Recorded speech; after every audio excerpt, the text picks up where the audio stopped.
வணக்கம். ஜேசி தமிழின் பிரதான செய்திகளோடு இணைந்திருக்கிறீர்கள். விரிவான செய்திகளுக்கு செல்ல முன்னதாக முதலில் இன்றைய நாளுக்கான தலைப்புச் செய்திகள். ஏப்ரல் 21 தாக்குதல் உண்மையை மறைக்கும் முக்கிய தரப்பு. யாழில் கூறிய ஆயுதத்தால் தாக்கப்பட்டு நபர் ஒருவர் படுகாயம்.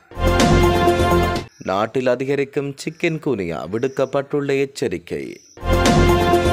செம்மணி விவகாரத்தின் அடுத்த கட்டம்.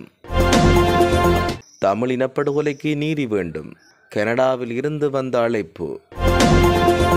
யாழில் இருந்து புறப்பட்ட படகு 6 கடற்றொழிலாளர்களுடன் மாயம். தமிழர்களின் கரை படிந்த நாளில் திசை காட்டி அமைச்சர் யாழில் குத்தாட்டம்.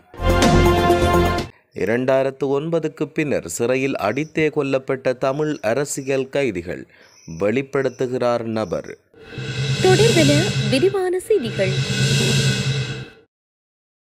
களுத்துறை பதுரலிய பிரதேசத்தில் தன்னுடைய 12 வயது மகளை தகாத தொழிலில் ஈடுபடுத்திய தாயொருவர் கைது செய்யப்பட்டுள்ளார்.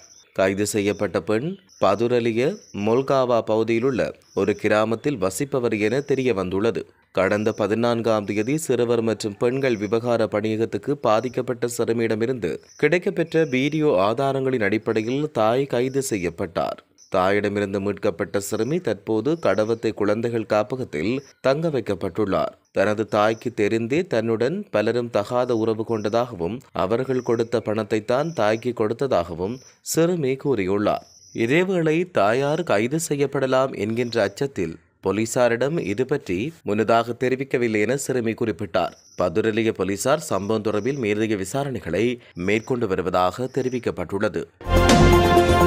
ஏப்ரல் 21 தாக்குதல் தொடர்பான விசாரணைகள் முன்னெடுக்கப்படுகின்ற நிலையில் அதன் உண்மையான சாட்சியங்களை நீதிமன்றத்தில் முன்னிலைப்படுத்தாமல் தடுக்கும் பிரதான தடுப்பு யார் என நாடாளுமன்ற உறுப்பினர் நிசாம் காரியப்பர் கேள்வி எழுப்பினார். இதன்போது அரசாங்கத்தால் வெளிப்படுத்தப்படாத நிலையில் கொழும்பு கோட்டை நீதவான் நீதிமன்றத்தில் குற்றப்புலனாய்வு திணைக்களத்தால் சமர்ப்பிக்கப்பட்ட பி அறிக்கையை கோடிட்டு காட்டி அவர் இந்த கேள்வியை குறிப்பிட்டுள்ளார்.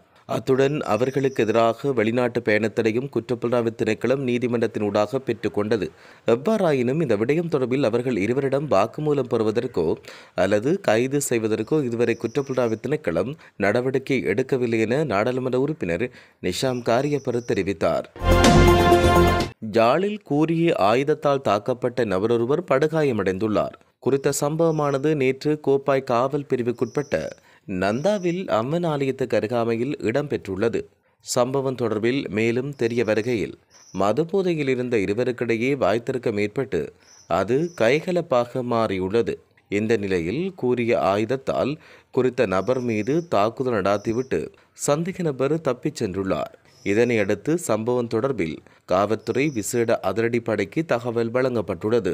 பின்பு விசேட அதிரடிப்படையினர் இணைந்து குறித்த நபரை மீட்டு யாழ்ப்பாணம் போதனா வைத்தியசாலைக்கு கொண்டு சென்றனர். சம்பவம் தொடர்பில் மேலதிக விசாரணைகள் நடத்தப்பட்டு வருகின்றமை குறிப்பிடத்தக்கது. கடந்த 20 ஆண்டுகளுக்கு முன்னர் பரவியது போல இந்தியா உட்பட இந்திய பெருங்கடல் பகுதிகளில் உள்ள நாடுகளில் சிக்கன் குனியா நோய் பரவல் அபாயம் காணப்படுவதாக உலக சுகாதார அமைப்பு எச்சரித்துள்ளது. இந்த நோய் பரவல் தற்போது ஐரோப்பா உட்பட பிற பகுதிகளிலும் பரவி வருவதாக அந்த அமைப்பு குறிப்பிட்டுள்ளது. இந்த வைரஸால் பாதிக்கப்படும் அபாயத்தில் 119 நாடுகள் உள்ளதுடன் சுமார் 5.6 பில்லியன் மக்கள் இருப்பதாக மதிப்பிடப்பட்டுள்ளது. முன்னதாக கடந்த 2004 முதல் 2005ஆம் ஆண்டில் உலகம் முழுவதும் சிக்கன் குனியா ஒரு தொற்று நோயாக பரவியது. இதன்போது சுமார் 5 லட்சம் பேர் பாதிக்கப்பட்டதாக தெரிவிக்கப்பட்டுள்ளது. செம்மணிக்கு நீதி கோரி நடத்தப்பட்ட போராட்டத்தின் கோரிக்கைகளை வலுப்படுத்துவதற்காக வடமராட்சி தெற்கு மேற்கு கரவெட்டி பிரதேச சபையில் ஏகமனதாக தீர்மானம் நிறைவேற்றப்பட்டுள்ளது. வடமராட்சி தெற்கு மேற்கு கரவெட்டி பிரதேச சபையில் சபை அமர்வு நேற்று காலை 9 மணியளவில் தவிசாளர் சுரேந்திரன் தலைமையில் இடம்பெற்றது. இதன்போது செம்மணி மனித புதைகுழிக்கு நீதி கோரி நடத்தப்பட்ட போராட்டத்தின் கோரிக்கைகளை வலுப்படுத்தும் விதமாக தவிசாளர்களால் முன்மொழிவு மேற்கொள்ளப்பட்டுள்ளது. செம்மணி உள்ளிட்ட மனித புதைகுழி தொடர்பில் ஐநா மனித உரிமை ஆணையாளர் அலுவலகத்தின் கீழ் இயங்கும் இலங்கை பொறுப்புக்கூறல் செயல்திட்ட அதிகாரிகள் தொழில்நுட்ப ரீதியான உள்ளீட்டை வழங்கவும் கண்காணிப்பில் ஈடுபடவும் இலங்கை அரசாங்கம் அனுமதிக்க வேண்டும். இவ்வாறு கோரிக்கை ஒன்று முன்வைக்கப்பட்டுள்ளது.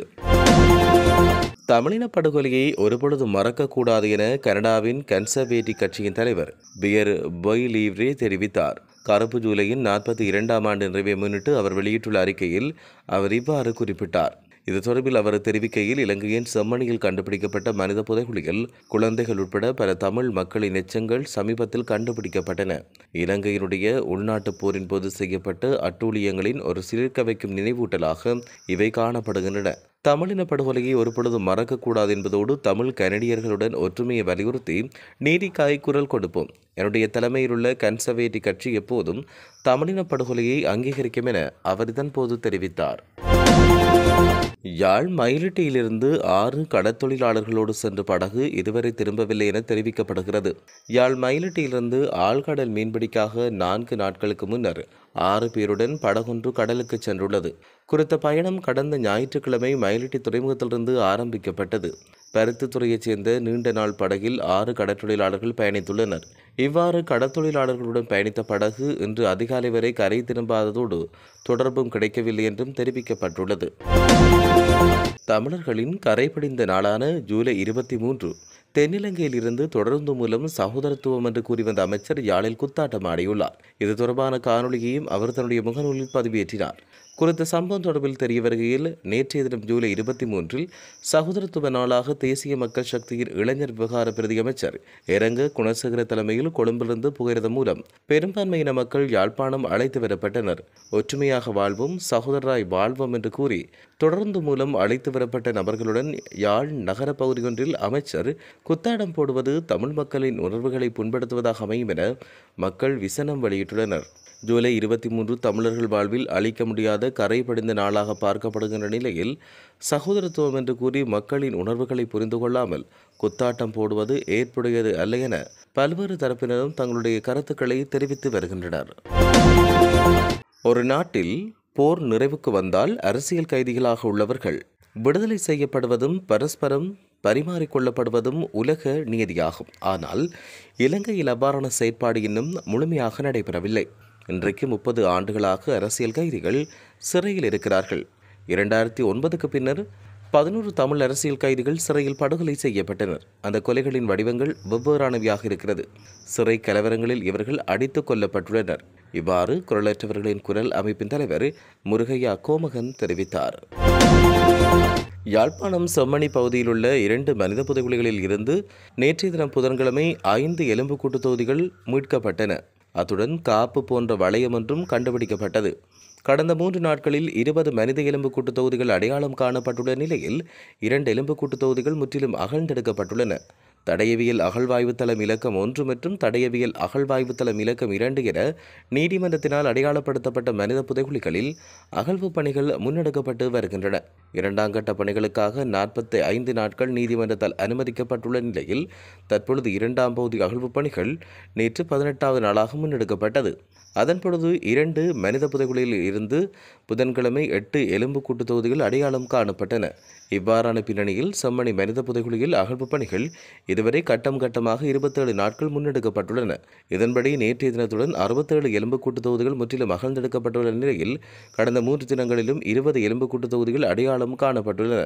யாழ் நீதவான் நீதிமன்ற நீதிபதி ஏ ஆனந்தராஜாவின் கண்காணிப்பில் மேற்கொள்ளப்படும் அகழ்வு பணி தொல்லியல் பேராசிரியர் ராஜ் சோமதேவா, சட்ட வைத்திய அதிகாரி செல்லையா பிரணவன், யாழ்ப்பாண பல்கலைக்கழக தொல்லியல் துறை விரிவுரையாளர்கள், தொல்லியல் துறை மாணவர்களின் பங்களிப்புடன் மேற்கொள்ளப்பட்டு வருகின்றமை குறிப்பிடத்தக்கது. உலக விடயங்களை உடனுக்குடன் அறிந்து கொள்ள ஏசி தமிழ் பக்கத்தை சப்ஸ்கிரைப் செய்யுங்கள், ஷேர் செய்யுங்கள்.